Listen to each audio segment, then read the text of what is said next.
Assalamualaikum warahmatullahi wabarakatuh. Bismillahirrahmanirrahim. Alhamdulillahirabbil alamin wa bihi nasta'inu ala umuri dunya waddin. Wassalatu wassalamu ala asyrafil anbiya'i wal mursalin sayyidina wa maulana Muhammadin wa ala alihi wa sahbihi ajma'in, amma ba'd. Bismillahirrahmanirrahim. Nyampe mana kemarin?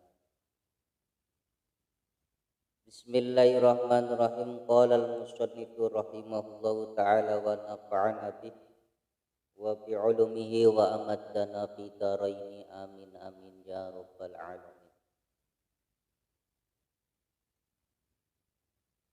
Para tulabul ilmi dimanapun Anda berada, untuk kajian pada sore hari ini untuk melanjutkan kajian kitab Matan Ghoyah wa Taqrib, bahwa pertemuan yang sebelumnya menjelaskan tentang rukun-rukun sholat, bahwa rukun sholat dalam kitab Matan Al-Ghoyah terdapat 18 rukun.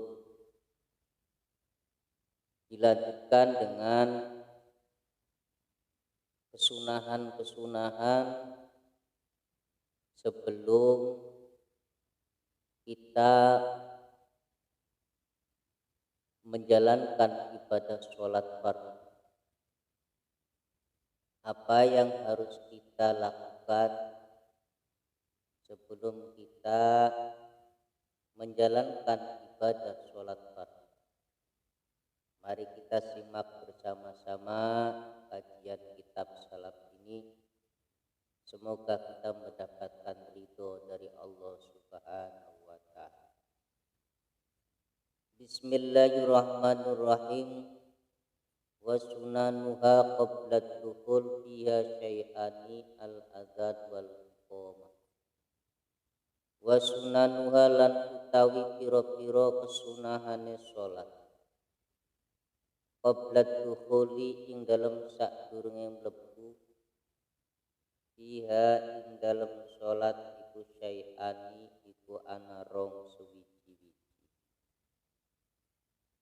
Sunah-sunah salat sebelum kita melakukannya ini terdapat dua kesunahan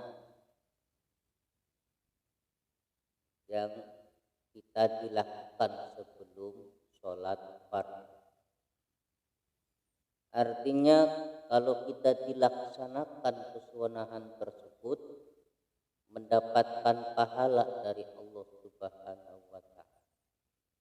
Karena ini merupakan tindak lakai Kanjeng Nabi yang dilakukan, menjadikan sunnah bagi umat.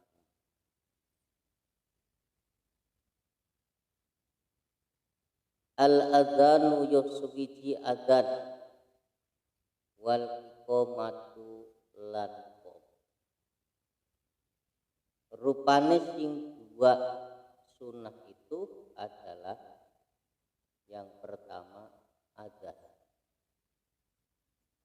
Sekalipun kita sholatnya itu sendirian, tidak berjamaah, tetap masih disunahkan untuk adzan terlebih dahulu. Apalagi sholat dengan cara berjamaah.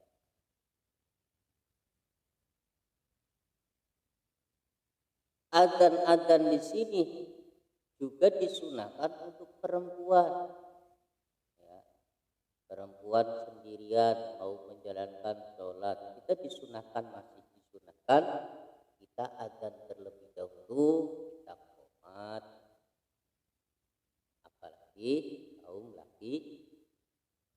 Lasekot adzan atau lafat-lafat adzan itu sudah ada ketentuan-ketentuannya, sebagaimana kita mendengarkan di saat kita adzan, baik di masjid ataupun di musola.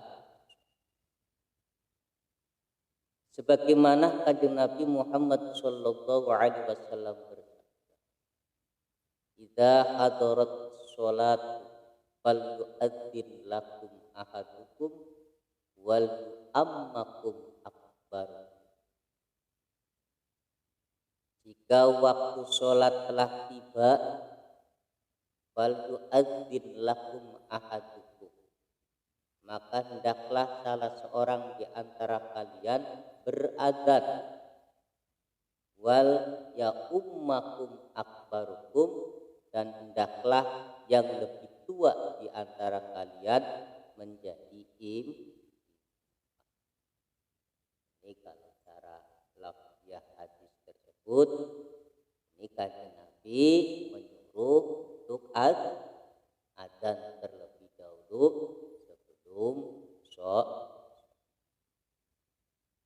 Dan jika berjamaah, sholat dilakukan secara berjamaah, maka hendaklah di antara kalian yang lebih tua itu menjadi imam.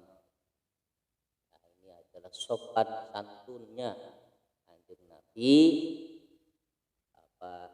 sebagai tuntunan untuk umat-umatnya.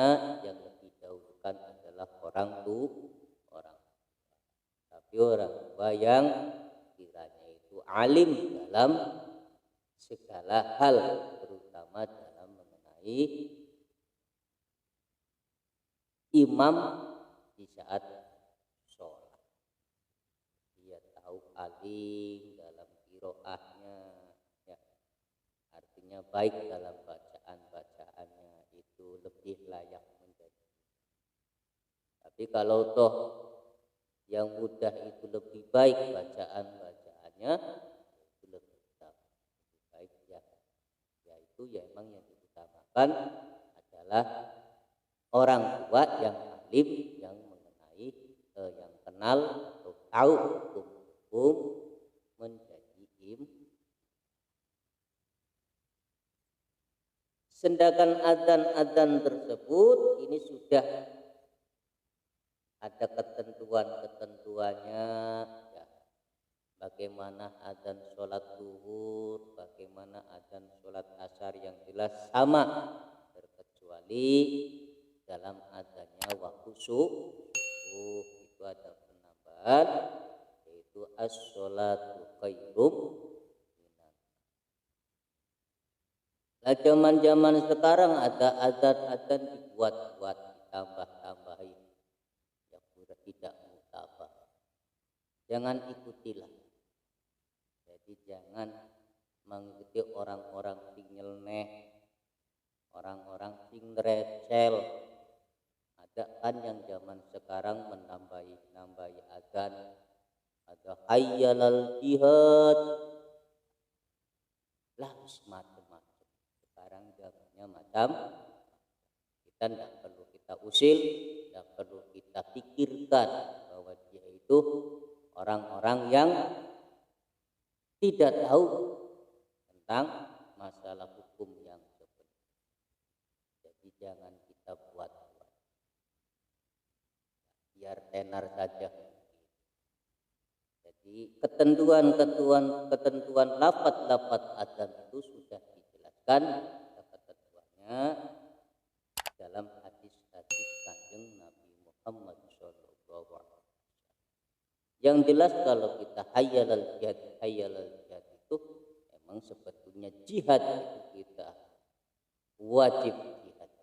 Tapi yang zaman sekarang ini jihad yang paling besar adalah jihad bin nafsi, memerangi awake dewek lawan hawa nafsu ini, jihad bin nafsi. Zaman sekarang peperangan insyaallah tidak. Tapi kemusyrikan gimana?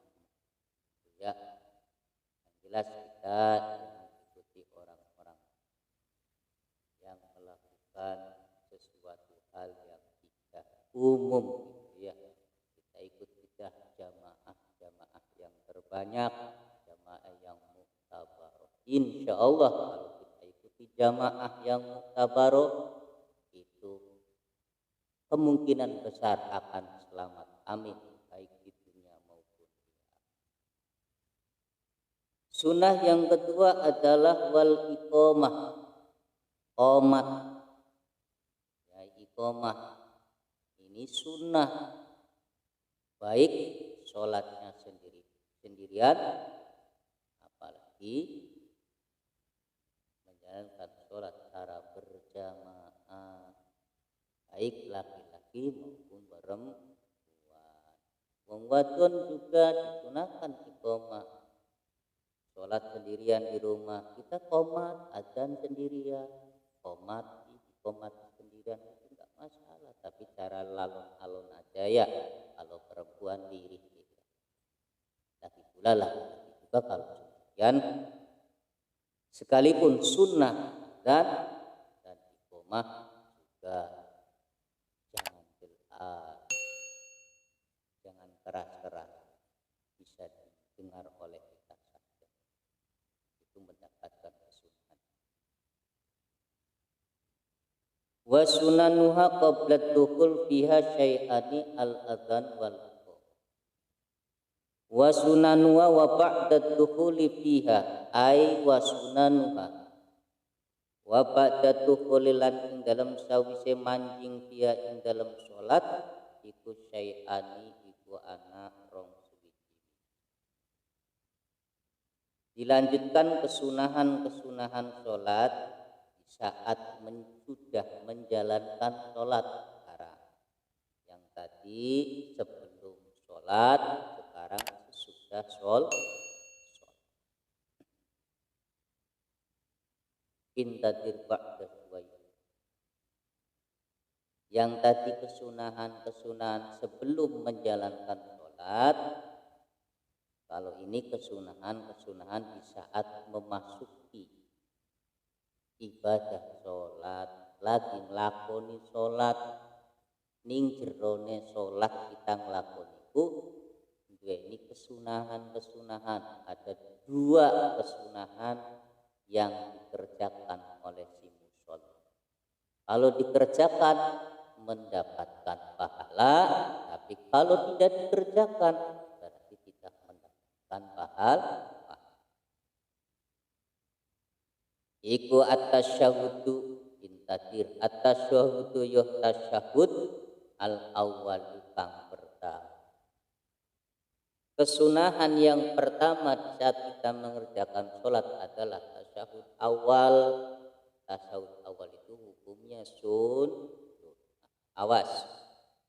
hukumnya sunnah tasyahhud awal. Kalau kita meninggalkan tasyahhud awal, misal kita sholat 4 rakaat zuhur, asar, ya, tasyahud awal itu dikerjakan langsung 4 rakaat salam, itu tidak masalah. Berarti meninggalkan sunnah tasyahud awal. Wal kunutulan kaping pindone maca kunut disubhi ing dalam sholat subuh. Kaping kalipun sunah iki menika maos kunut doa kunut ing dalam waktu subuh, ing dalam salat subuh. Kunut niku hukume sunah. Lek ana wong lakon salat subuh ora kunutan, itu jenengan boten usah ngaruh biru. Sekalipun itu dianggap jenengan itu dudu golongane, yo apa maning. Kalau satu golongan pun tidak boleh kita ngaruh biru. Artinya enggak boleh usil, sebab pun itu punya sunnah.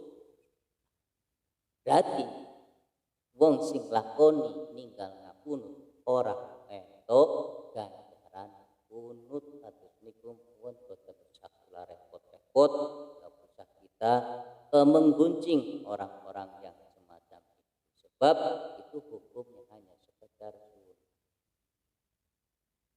Jadi jangan anggap tidak melakukan sunnah itu katanya anti kesunahan, tidak seperti itu. Itu kunut itu hukumnya sunnah. Wa fil witri lan ing dalam salat witir fin nisfi ing dalam separuh asani kang kaping pindho min syahr Ramadan saking bulan Ramadan lan juga sunnah maca doa kunut ing dalam witir atau di pertengahan bulan Ramadan. Ini sunnah 16 hari ya, 16 hari kita mulai disunahkan witir, menjalankan witir di bulan suci Ramadan, disunahkan untuk berkunut. Ini sudah berlaku ya, jadi tidak perlu kita dibahas. Memang itu adalah kesunahan, tapi lebih baik kita dilaksanakan daripada kita tidak. Yang penting kita kalau mengerjakan jangan sampai bahwa perlakuan atau melakukan sunahan-sunahan tersebut tidak ada mahkotnya, tidak ada ketentuan-ketentuan dari kafir. Ada kesunahan dilakukan. Baik, oleh karena itu ya jelas lebih baik kita dilaksanakan karena mendapatkan ganjaran dari Allah Subhanahu wa taala. Amin amin ya rabbal alamin. Wa hayatuha khamsata asyara wallahu alam. Minta maaf kami telah begini untuk kajian kitab salam ini secara singkat. Saya pribadi ada acara, insyaallah di lain waktu kesempatan kita terus silakan.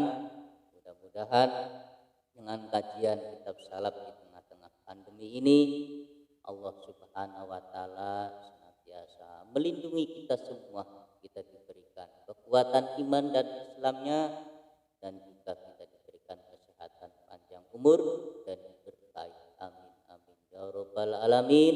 Wallahu muwaffiq ila aqwamit thoriq. Wassalamualaikum warahmatullahi wabarakatuh.